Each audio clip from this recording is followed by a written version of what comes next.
remercier Hervé Morin, Maurice, déjà cité, François, il faut dire François Sauvadet, parce qu'il y en a quelques autres dans la vie politique, Charles Amédée. Charles Amédée, c'est plus simple, parce qu'il n'y en a pas beaucoup de prénoms et d'hommes aussi toniques que lui sur les finances publiques, pour avoir partagé avec lui des heures à la commission des finances sous la précédente législature. Je sais ce qu'est son attachement à un certain nombre de valeurs que vous avez défendues. J'ai cité ceux avec lesquels j'ai le plus discuté sous la législature précédente, parce que nous n'étions pas du même côté à l'époque. Aujourd'hui, nous sommes dans la même majorité, mais nous discutions ensemble. Merci de m'avoir invité. J'ai moins de mérite que notre ami polynésien, puisque moi j'étais à 1 heure seulement de route et pas 3 heures plus quelques autres. Je suis venu d'abord pour saluer votre initiative, celle que vous avez prise il y a 1 an, encourager votre entreprise. Oui, Hervé, tu l'as dit tout à l'heure, oui, nous avons besoin en France d'un centre prospère, d'un centre fort. Cette idée-là est une idée contestée. À gauche, c'est simple, le centre est mécaniquement à droite. À droite, vous trouverez beaucoup de personnes pour dire le centre, ça n'existe pas. Or, moi, je suis persuadé du contraire, que le centre peut exister, qu'il doit exister, qu'on en a besoin électoralement, je vais en dire un mot, mais on a surtout besoin conceptuellement, pour un certain nombre de valeurs, que la future présidente ou le futur président, je prends aucun risque, je prends beaucoup de précautions, ont défini il y a quelques instants en répondant aux questions des jeunes. Oui, le centre peut et doit exister électoralement. D'abord, c'est une affirmation.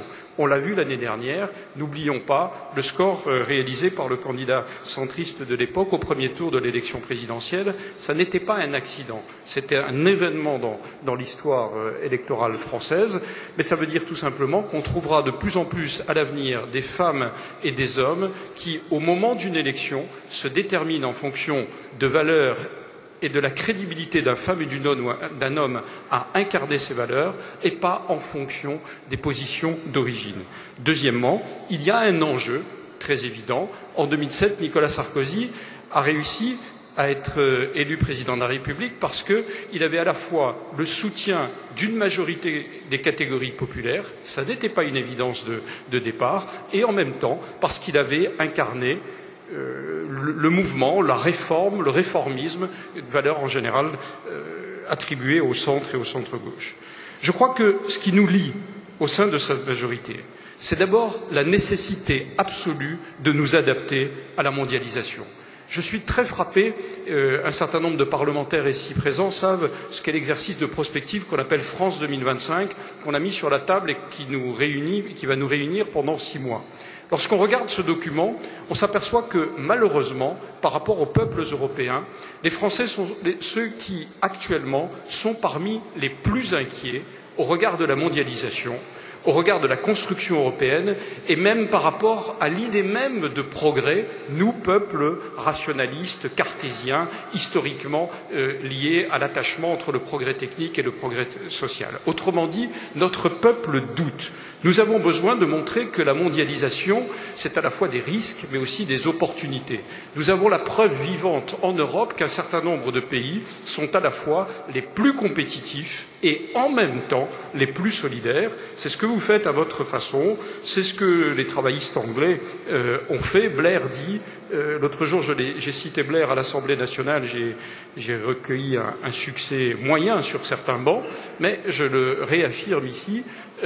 Oui, Tony Blair disait, la mondialisation n'est un risque que pour les pays immobiles, elle est une chance, une opportunité pour les pays qui sont en mouvement. Nous en avons besoin. Cette volonté de mouvement, vous en faites partie, vous l'incarnez à votre façon. Disons les choses franchement, je ne crois pas que le clivage gauche-droite disparaîtra en France. Il a une histoire que vous connaissez aussi bien que moi, et je pense qu'il sera pérennisé. Mais en même temps, je constate, vous constatez avec moi, que à ce clivage droite-gauche vient se surajouter un clivage conservatisme, réformisme, conservatisme, progressisme. Et disons là aussi les choses franchement, dans les deux camps, et comme j'ai eu l'occasion de faire du benchmarking, je peux parler des deux, dans les deux camps, vous trouverez des conservateurs et des réformateurs. Et nous avons besoin de l'aiguillon des réformateurs. Moi, je le dis au moment où le Parti socialiste, qui était mon parti, va ouvrir son congrès. J'ai dit une ou deux fois dans des émissions récentes que je souhaitais le succès du congrès du Parti socialiste. Et certains m'ont soupçonné d'hypocrisie absolue en disant ça. Et je leur dis non, je suis sincère. D'abord parce qu'il reste de l'affection pour certains d'entre eux, je vous rassure, pas tous. Je pourrais faire de la géopolitique, mais je ne vais pas le faire ici, pas pour tous. Mais pour certains, il reste de l'affection, évidemment. On ne partage pas 7 ans la direction d'un parti sans qu'il reste des traces et des amitiés ou des affinités.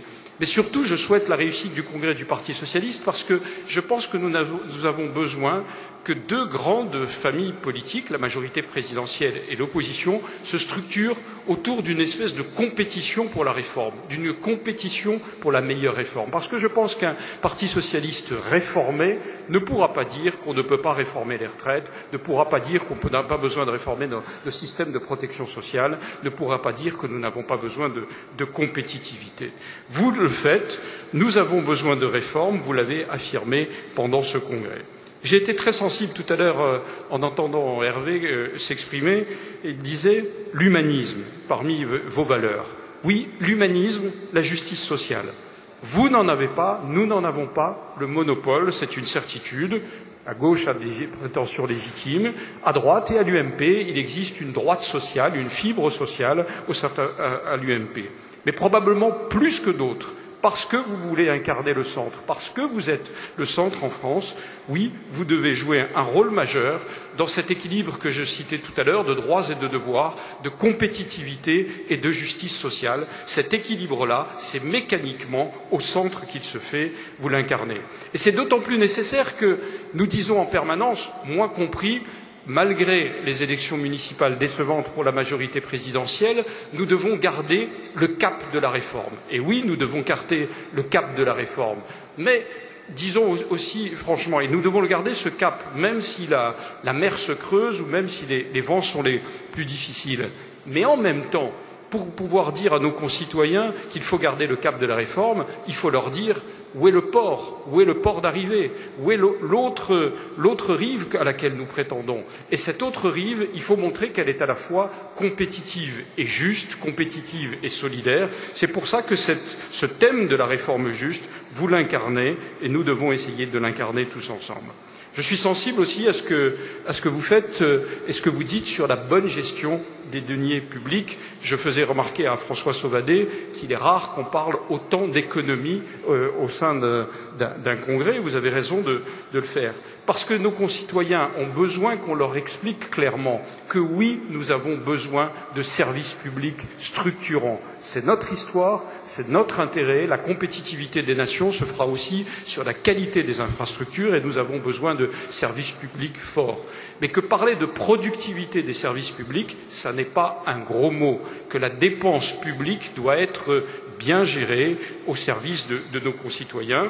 Moi, je dis très sincèrement que cette règle d'or, puisque c'est l'expression que vous avez utilisée, j'y souscris, elle me paraît utile et mon petit doigt me dit que vous y parviendrez. La cloche me dit qu'il faut que je conclue et je vais conclure en 30 secondes. Nous sommes venus, Yvan le disait à l'instant, d'horizons différents et nous nous retrouvons dans la majorité présidentielle. La réussite des réformes en France, même si beaucoup a été fait en un an, elle n'est pas acquise. Mais nous pensons que le président de la République et le Premier ministre peuvent l'incarner et que nous devons essayer de le soutenir. Je disais tout à l'heure que moi, effectivement, je suis très intéressé, et je l'assume, par l'expérience blairiste. Aujourd'hui, le blairisme en France est incarné par Nicolas Sarkozy. Alors, est-ce qu'il faut, Hervé, aller plus loin? Nous sommes membres ensemble et nous nous réunissons le mardi matin autour du Premier ministre et une fois par mois autour du Président de la République. Nous sommes membres d'un comité de liaison. Quand je suis entré dans la salle, et puis ensuite quelques journalistes m'ont demandé est-ce que je vais adhérer au nouveau centre. Hervé, qui a le sens de la boutade, a juste dit Bah, s'il veut, il peut, c'est pas cher, c'est 20 €. Je te cache pas, Hervé, que c'est pas l'argument qui emporterait ma conviction. D'abord, les adhérents à 20 €, j'ai donné. Ça peut avoir du charme, ça peut avoir parfois des limites. Mais c'est surtout qu'il faut que nous parlions très sincèrement et franchement ensemble. Est-ce que nous devons... vous êtes une rivière, nous avons quelques petits ruisseaux plus modestes, avec Jean-Marie Bockel, avec d'autres, Jean-Marie Cavada, ici au premier rang, qui est, je crois, sensible à votre démarche. Est-ce que nous sommes plus forts tels que nous sommes, en restant chacun dans son histoire avec Jean-Louis Borloo, avec Jean-Marie Cavada, Jean-Marie Bockel, moi, etc. Ou est-ce qu'un jour nous devons nous regrouper, faire quelque chose ensemble? Je ne tranche pas. Et je vous dis, parlons-en, discutons-en, et moi, j'y suis prêt.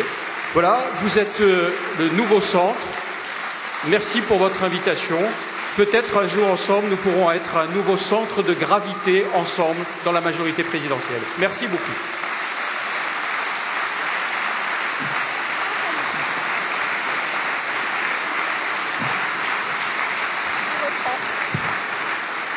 Merci Eric pour